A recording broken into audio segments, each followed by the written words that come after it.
ప్రయోజనం లేని బంధువుల్ని పిలవట్లేదన్న బాధే ఇప్పుడు మీలో ఉంది. నా పెళ్లికి ముందుండాలని, పెళ్లి కూతుర్ని పీటల వరకు చెయ్యి పట్టుకుని తీసుకురావాలని ఆశపడింది మన బాల. మీ సొంత కూతురు. తనని ఎక్కడికైనా వెళ్ళి వెతికితే బావుంటుందని కనీసం ఒక్కరోజైనా అడిగారా మీరు? అన్నట్టు తను ఈ పెళ్లికి రావట్లేదన్న బాధ మీకు లేదన్నా? దాని గురించి బాధపడాల్సిన అవసరం నాకు లేదు. కన్నీళ్లు కారుస్తూ గట్టిగా ఏడుస్తున్నప్పుడు మాత్రమే మనసులో బాధ ఉన్నట్టు కాదు. ఏదీ చేయలేకపోతున్నానే అని నా మనసులో పెద్ద బాధ ఉంది. అది ఎవరికి తెలుస్తుంది? ఆ పరిస్థితిలో ఉన్న నాకు మాత్రమే అది అర్థం అవుతుంది. ఈ ఇంట్లో ఉన్న నా బాధకి వేదనకి ఎటువంటి విలువ లేదు. ఒకవేళ ఉన్నా కూడా దాన్ని ఎవరూ పెద్దగా పట్టించుకోరని నాకు తెలుసురా. ఈ ప్రపంచంలో ఏం జరిగినా నాకు సంబంధం లేనట్టుగానే నేనుంటున్నాను.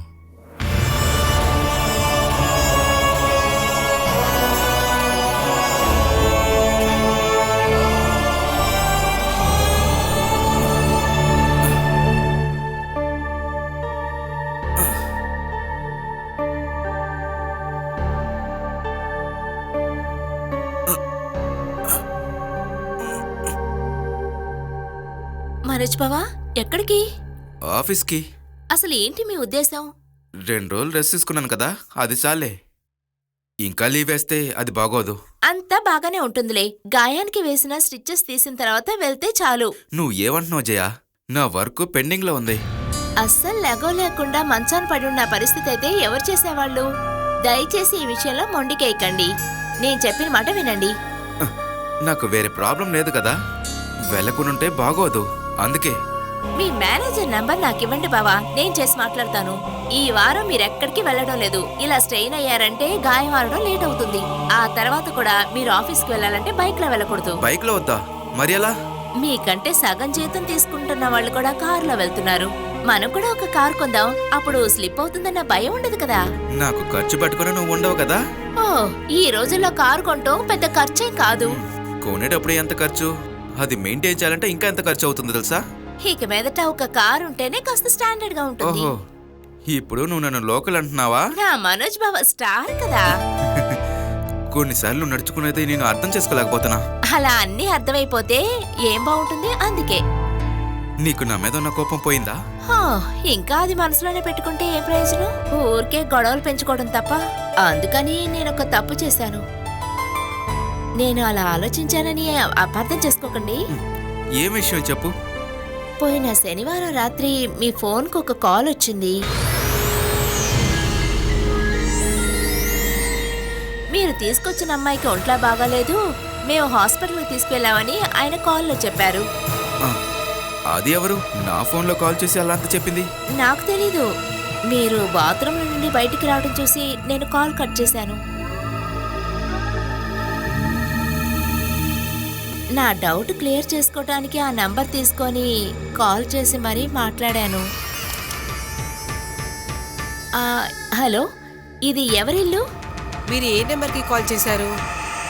అది ఏ ఊరో తెలుసుకుందామని. ప్లేసు ఇల్లంతా చెప్తాను కానీ ముందు మీరెవరని చెప్పండి. అది బాలసుధా అనే అమ్మాయి అక్కడ ఉందా అని అడుగుదామని. బాలసుధానా? అంటే తనని అఖిల అని కూడా పిలుస్తారు. అలా ఎవరైనా. ఏమైందమ్మా?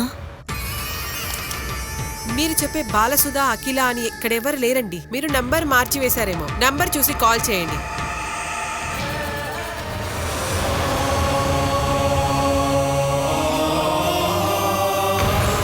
అలాంటి అమ్మాయి అక్కడ ఎవరూ లేరనే అక్కడ ఫోన్ ఎత్తిన ఆవిడ చెప్పింది.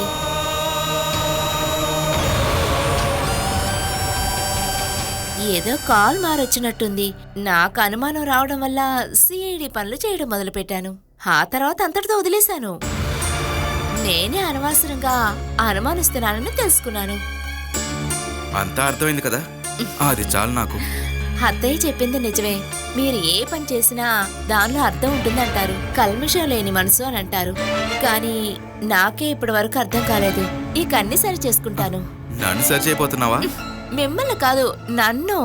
మీరు వెళ్ళి డ్రెస్ చేంజ్ చేసుకురండి. మీకోసం సూపర్ టిఫిన్ రెడీ చేస్తాను. త్వరగా రండి, సరేనా? అమలు, నాతో పాటు టిఫిన్ చేద్దాం, సరేనా?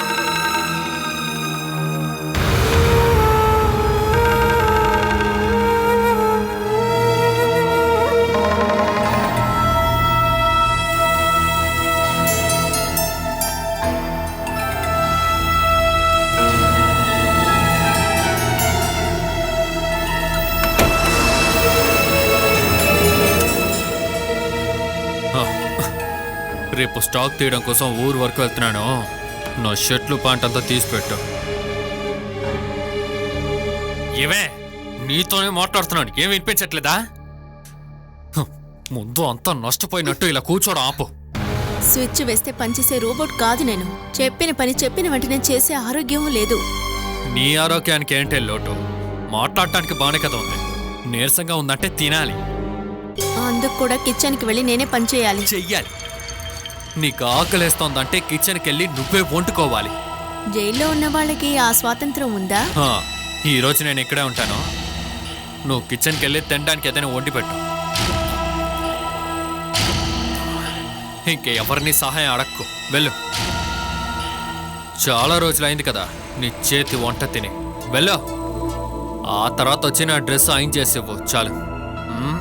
ఇంకా నువ్వు కొంచెం పని చేసావనుకో అసలు ఏ బాధ ఉండదు. ఎవరు లేరు ఇక్కడ.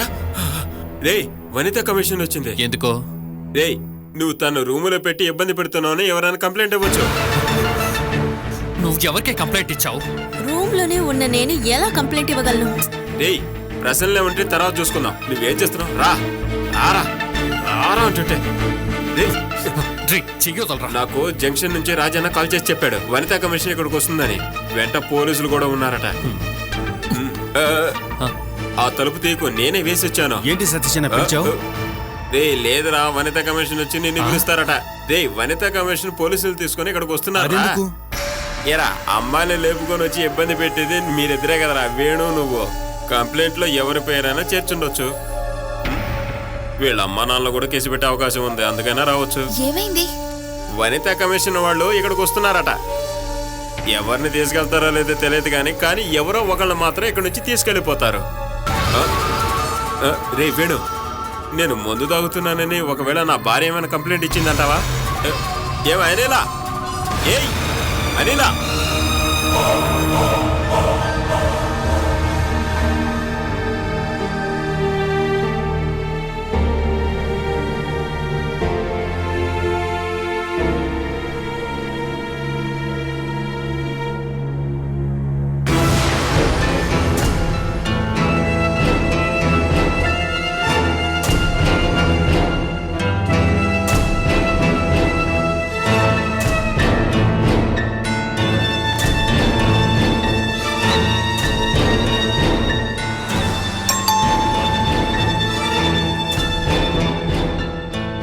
వేణన్నా, ఎవరో ఇచ్చిన కంప్లైంట్ పట్టుకునే మహిళా మండలి వాళ్ళు ఇక్కడికి వస్తున్నారనుకుంటా. ఎవర్రా కంప్లైంట్ ఇచ్చుంటారు? నువ్వు కొట్టి పంపించావు కదా, అరకు నుంచి వచ్చిన ఒక వ్యక్తిని. అతను అయిండొచ్చు. ఆయన్ని కొడితే ఎందుకురా ఈ పోలీసు వాళ్ళు వస్తారు? వాళ్ళు తప్పకుండా బాలాకనే వెతుక్కుంటూ వచ్చుంటారండి. ఏయ్, అందుకే వచ్చారని ఖచ్చితం ఏంటి?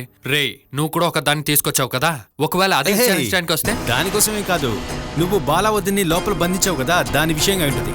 ఏయ్, ఎవర్రా చెప్పారు లాక్ చేసి పెట్టానని? ఇలా చూడు, తలుపు తెరిచే కదా ఉంది. వాళ్ళు వచ్చింది మిమ్మల్ని ఎత్తుక్కుంటే. ఇదిగో దీన్ని కిడ్నాప్ చేసుకొచ్చావుగా. ఒకవేళ అయి ఉంటుందా? మనం రూమ్ లోకి వెళ్ళి మాట్లాడుకుందాం. ఇక్కడ మనం లేమని చెప్పమని చెప్పి అమ్మతో మాట చెప్పేసి వెళ్దాం. ఆ తర్వాత వేణన్నా, వాళ్ళు మమ్మల్ని వెతుకుంటూ వచ్చారంటే మేమిక్కడ లేమని చెప్పన్నా. ఏదైనా సమస్య వచ్చి తనని తీసుకెళ్లిపోయారనుకో, కోట్ల కొలదే ఆస్తి అంతా వేస్ట్ అయిపోతుంది. మేము ఎక్కడికైనా వెళ్ళిపోయామని చెప్పు.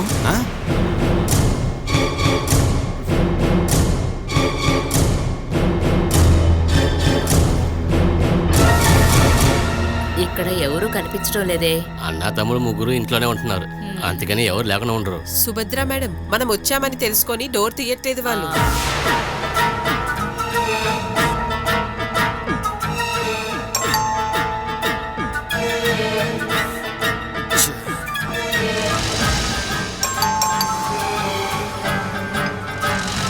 ఏరా, ఇక్కడే కూర్చున్నావు, తలుపు తీయొచ్చుగా. తలుపు తెరవడానికి నేనేంటి ఇంటి సెక్యూరిటీనా? ఎవరొచ్చారో వెళ్ళి చూడు. ఎవరో తెలియాలంటే మీరే వెళ్ళి తెరిచి చూడండి.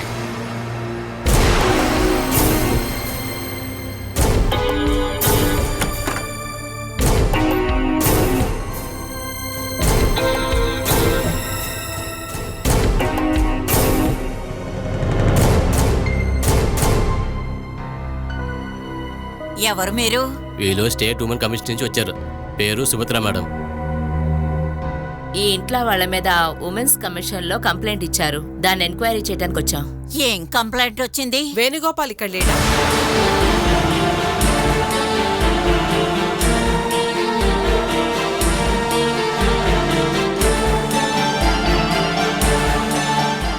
అదిగో అతనే మేడం వేణుగోపాల్.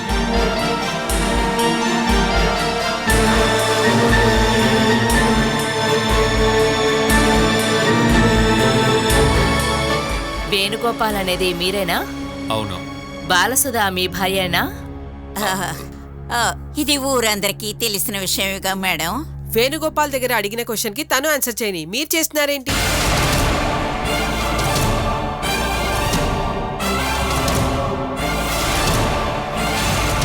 మీ భార్య బాలసుధాని చిత్రహింసలు పెడుతున్నట్టు, గర్భిణీ స్త్రీ అయిన ఆవిడికి ట్రీట్మెంట్ ఇప్పించకుండా రూమ్ లో పెట్టి తాళం వేసినట్టు మా కమిషన్ కి కంప్లైంట్ వచ్చింది. అయ్యో, అలాంటి ఆలోచన మా కళ్ళు కూడా రాదు మేడం. ఇలాంటి కంప్లైంట్ ఇచ్చిన వాడి మీద పిడుగు పడాలి. మీ దగ్గర నుంచి సరి అయిన సమాధానం రాదని మాకు తెలుసులే. ఇక్కడ ఎవరిని మేము రూమ్లో లాక్ చేయలేదు. మీరు కావాలంటే వెతికి చూడండి. మా మీద ఉన్న పగతో ఎవరో మా కారణాలు ఇచ్చుంటారు. ఆ విషయం బాలసుధాని అడిగి తెలుసుకుంటాం. ముందు ఆవిడని పిలవండి.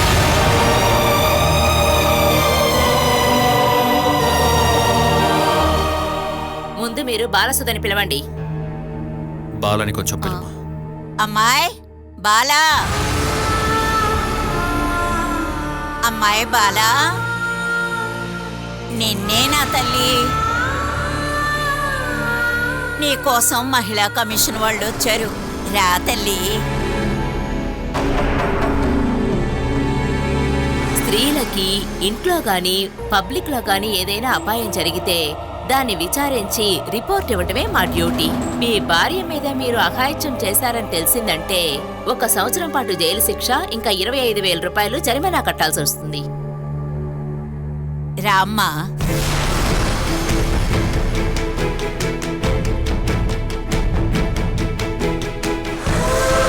ఇదిగో తినే నా భార్య బాలసుధ. తినని ఆ రూమ్ లో లాక్ చేయలేదని ఎప్పుడైనా అర్థం అవుతోందా?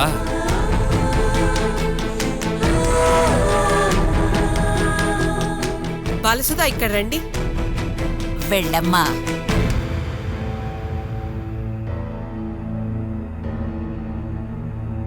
గర్భిణీ స్త్రీ కాబట్టి అందరికంటే మీరే ఎక్కువ సురక్షితంగా ఉండాలి. దానికి వ్యతిరేకంగా మీకిక్కడ ఏదైనా సమస్య ఉంటే మాతో చెప్పండి. దాన్ని మేము సాల్వ్ చేస్తాం.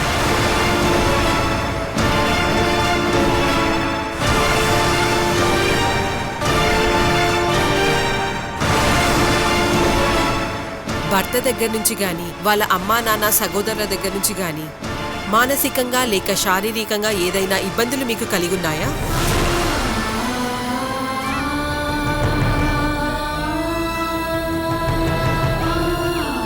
నువ్వు ఎవరి గురించి భయపడక్కర్లేదు. ధైర్యంగా చెప్పు. నిన్ను ఎవరైనా ఇబ్బంది పెట్టారా? హింసిస్తున్నారు. నేనలా చెప్తే ఏం యాక్షన్ తీసుకుంటారు? నేరం చేసిన వాళ్ళని శిక్షిస్తారు. దానివల్ల నేను అనుభవించిన అవమానం, కష్టాలు పోతాయా? ఇవన్నీ జరిగిన తర్వాత యాక్షన్ తీసుకోవాలి కదమ్మా. శిక్ష గురించి కాదు, నా ఫ్యూచర్ కోసం, నా బిడ్డ రక్షణ కోసం మీరేం చేయగలరు? మీరు ఇక్కడ సంతోషంగా ఉండలేకపోతే మీ బంధువులింటికి పంపిస్తాం. నన్నిక ఇంట్లో ఉంచుకుని చూసుకునే వాళ్ళెవరూ లేరు. ఎవరూ లేని వారికి సురక్షణ ఇవ్వడానికి మాకు సిటీలో ఒక షెల్టర్ ఉందమ్మా. మీకు ఓకే అంటే మేము మిమ్మల్ని అక్కడికి తీసుకువెళ్తాం. షెల్టర్, అభయం ఎంతకాలం ఉండనిస్తారు? ఒక ఆడపిల్లని చూసుకోవడానికి కన్న తల్లిదండ్రులే ముందుకు రావడం లేదు. భార్యని కాపాడుకోవడం భర్త వల్ల కూడా కావడం లేదు. అలాంటప్పుడు గర్భిణీ స్త్రీకి మీరెలా రక్షణ ఇవ్వగలరు? మీరు అనవసరంగా ఎమోషనల్ అవుతున్నారు. మేము అడిగిన దానికి సరైన సమాధానం చెప్పండి.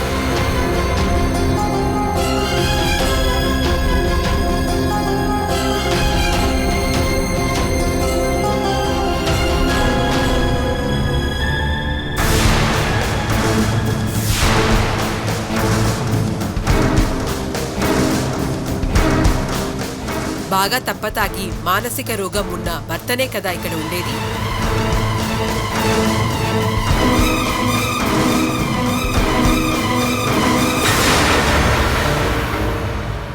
కాదు,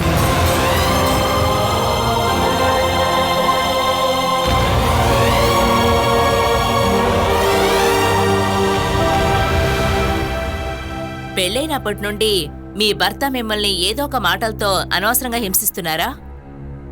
మొదటి ప్రెగ్నెన్సీ అయినప్పుడు బలవంతంగా మీకు అబార్షన్ చేయించారా?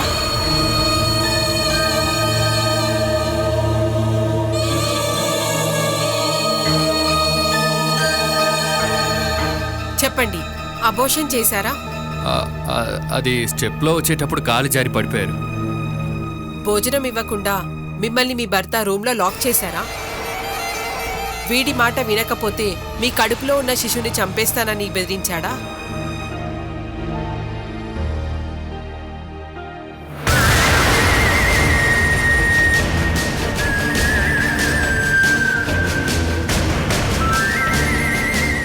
ప్రెగ్నెంట్ అయ్యి ఎన్ని నెలలవుతోంది?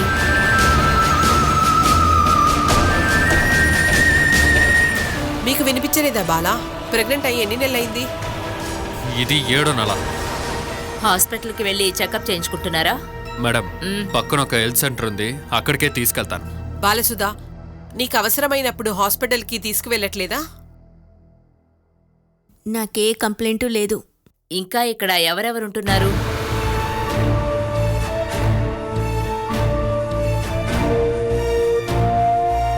మీకు భయపడే బాలసుధ నిజాలని ఏమీ చెప్పట్లేదు. మేము పర్సనల్గా తన దగ్గర కొంచెం మాట్లాడాలి. మీరు వెళ్ళి ఇక్కడున్న అందర్నీ తీసుకొని రండి. మీరు బయటికి వెళ్ళకూడదు, ఇక్కడే ఉండాలి. ఇక్కడి నుంచి ఎవ్వరూ బయటికి వెళ్ళొద్దు. మీరు కూడా వెళ్ళకూడదు.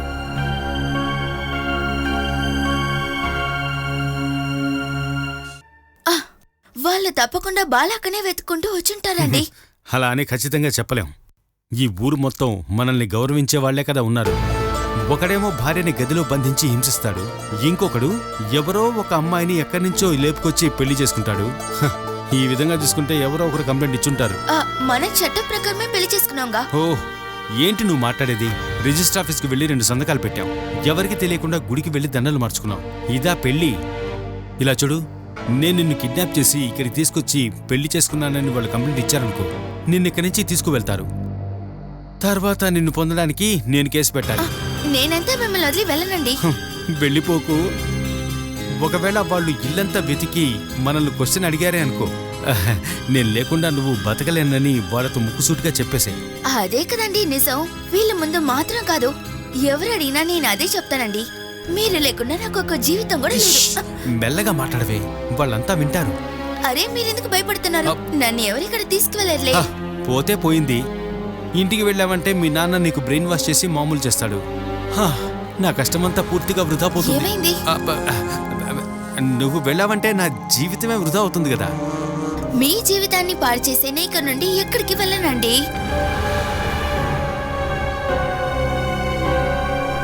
చూడు బాలసుధా, మేమిక్కడికొచ్చింది నీ భర్తని జైల్లో వేయించడానికో లేక నిన్ను హింసించిన వాళ్ళని శిక్షించడానికో కాదు.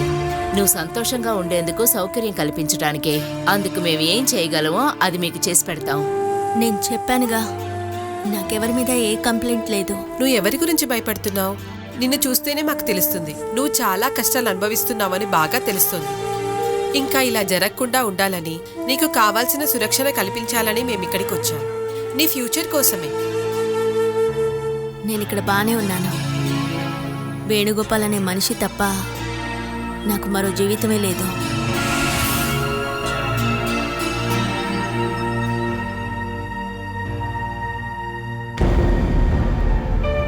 వీడు నా పెద్ద కొడుకు, వాడి పెళ్ళాం. ఇంకొకరు కూడా ఉండాలి కదా. ఇదొక్కతే నా పెళ్ళాం.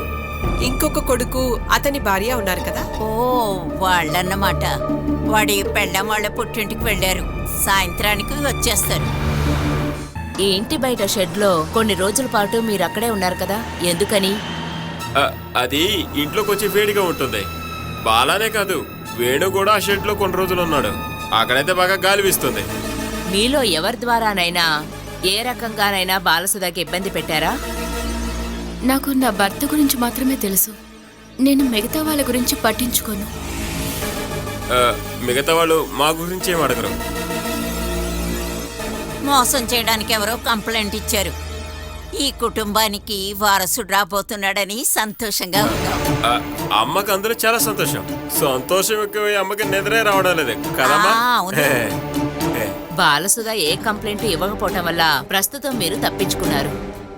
మేడం, మీరు అడగాల్సిన ప్రశ్నలను అడిగేశారా? నా భార్యని నేను బానే చూసుకుంటున్నాను. దీని మీద ఒక చిన్న గీత పడినా కూడా నేను తట్టుకోలేను మేడం.